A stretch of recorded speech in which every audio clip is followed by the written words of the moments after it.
So, this is what people really want? Alright, I guess we're doing this. Again.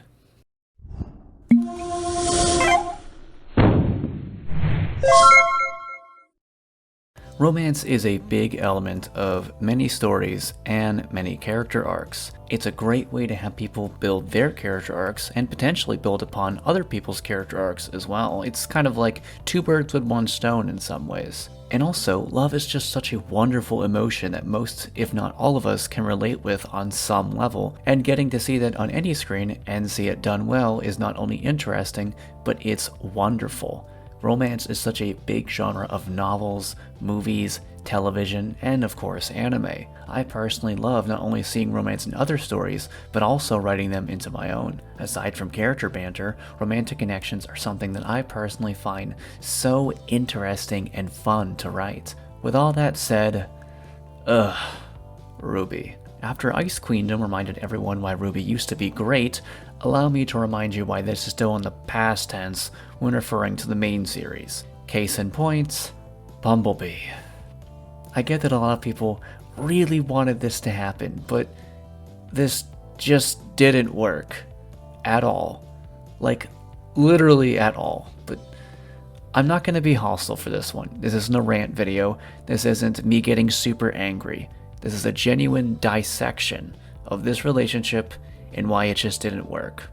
A big part of why this happened in the first place was shipping. This is the act of pairing two or more fictional characters together, typically in a romantic way, often as pairs that don't actually happen in the media they originate from. This can be a pretty fun activity, as fans can pit two characters together that they think share interesting and well-written connections in their shows, games, movies, etc., that maybe their source material just didn't dive into for one reason or another. However, shipping often goes way out of hand in various communities. My Hero Academia is wrought with tons of pretty bad fan shipping, and has been one of the many things that has turned that fan base rotten. And RWBY is another horrible fan base that just has quite a good amount of shipping, and unless I'm really wrong about this, the big reason of why Bumblebee happened in the first place was because it was a really popular ship, and fans kept pushing and pushing and pushing it until it finally happened. Some people might say that the fans saw something that the creators didn't, and those creators listened, and now they have their OTP that they've always wanted. It's a happy ending, right?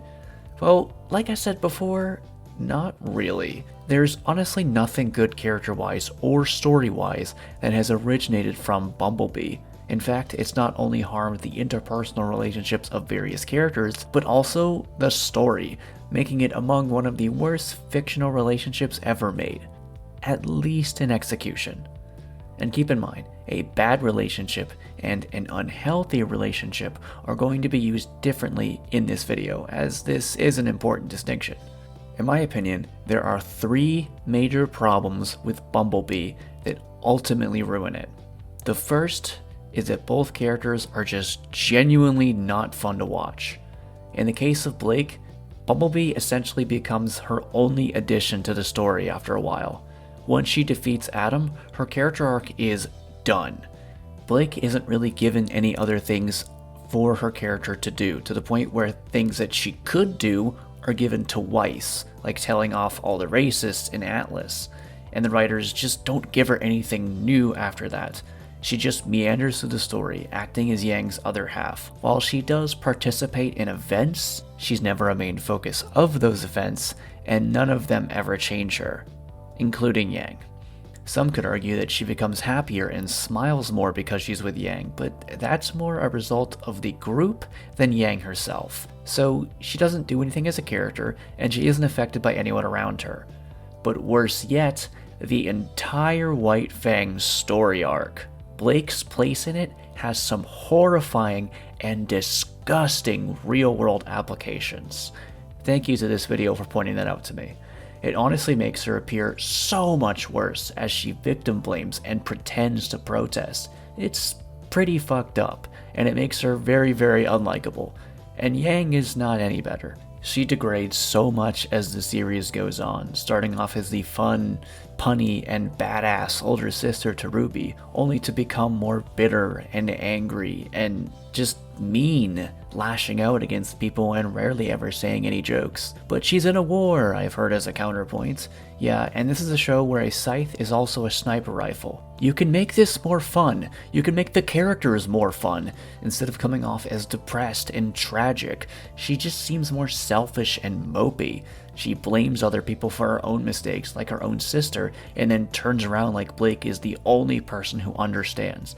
She's not fun to watch. She's irritating, she's grating, she's easy to dislike, and neither character really changes the other in any positive or purposeful negative way, and that's really, really bad.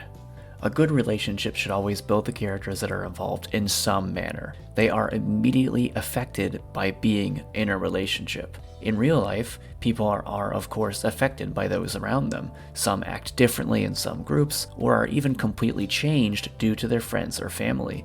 And there are few people who can have as much of an influence on someone as their romantic partner. After all, it's the person you want to spend the rest of your life with, someone you love and cherish in a way like nobody else. And this effect can be both positive or negative, depending on who you're with, the ways you interpret their feelings, their reactions, how you discuss things, etc. There's a whole lot more to this topic than I really have time to go into. Just know the important part is your partner can heavily influence your behavior. In fiction, this can lead into character arcs and stories, as this other person can become so ingrained in their life, whether that makes them more outgoing and heroic in a healthy relationship, or in the case of unhealthy relationships, can take away their confidence and securities. While unhealthy relationships are of course tragic, they're still pretty interesting. There's so much that can be done with one in fiction. A good thing to remember is that a good fictional relationship doesn't mean it's a healthy one, just as a good character doesn't need to be a good person. But Bumblebee doesn't explore any of the growth that typically comes from a couple being together. There aren't many discussions that they have, and there really isn't a character arc of them together. They don't talk about what they mean to each other, or their feelings, and when they do, it's either brief or it's because the plot demands it. They didn't grow together, they just ended up this way.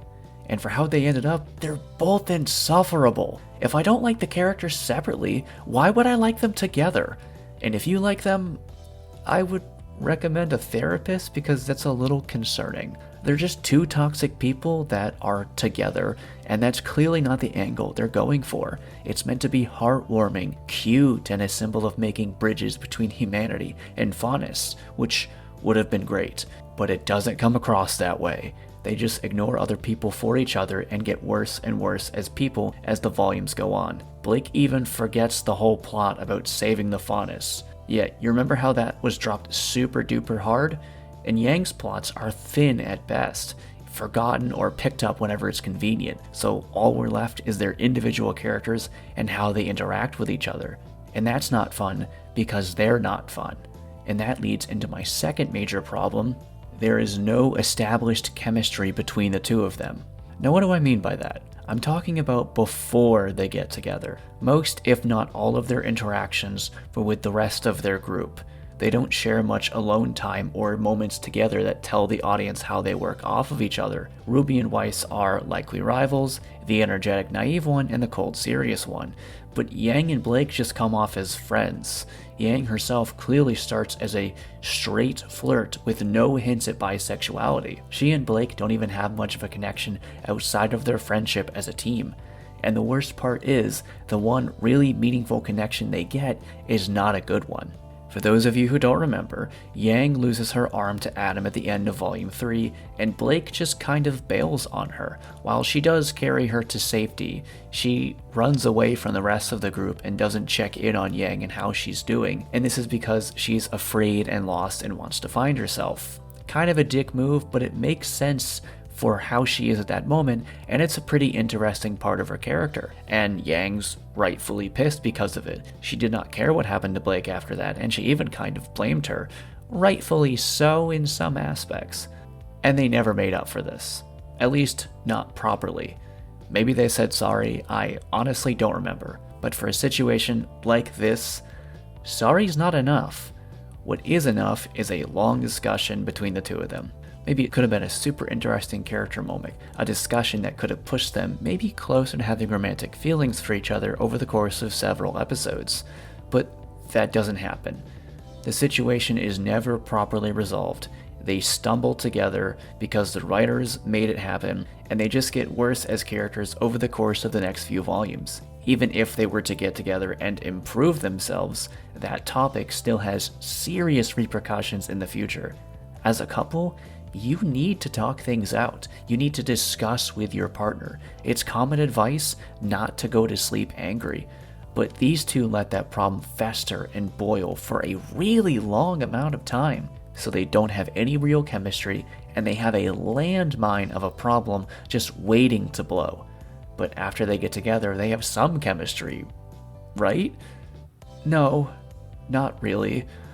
Again, they don't often talk things out. They just stumbled into being a couple because fans wanted it. So all the fun parts of the two of them realizing they love each other is gone in favor of appeasing fans who wanted a popular ship to be realized.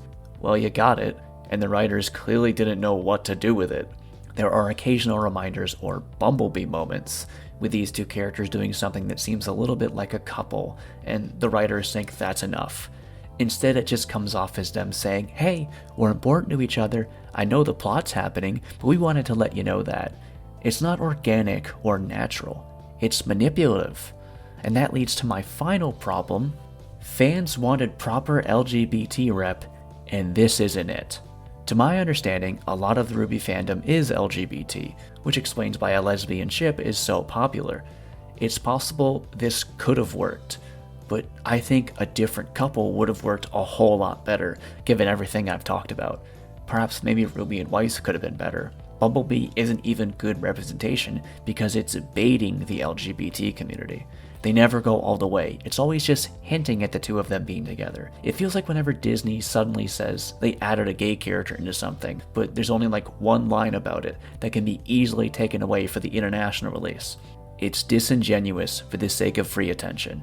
And considering Rooster Teeth's long list of problems, both in the company and out of the company, that just makes this whole thing worse. It's incredibly manipulative. They put it in to appease fans and just to get that attention, but they don't have the guts to do anything with it, and it never feels like they really want to do anything with it. Like I said, all they get is just those obnoxious moments instead of actual character building chemistry. And it's shameful because, like a lot of RWBY's ideas, this could have worked if it was written well or was planned out. But it wasn't. It's a bad romance that started from a strange ship that got pushed so hard until the writers finally caved in. And it's a ship that never got a chance to float, probably due to the dozens of holes littered throughout the hull. If you guys enjoyed this video, please go ahead and click that subscribe button. And if you want to be notified for future content, also go ahead and click that bell as well. Thank you so much and have a wonderful day.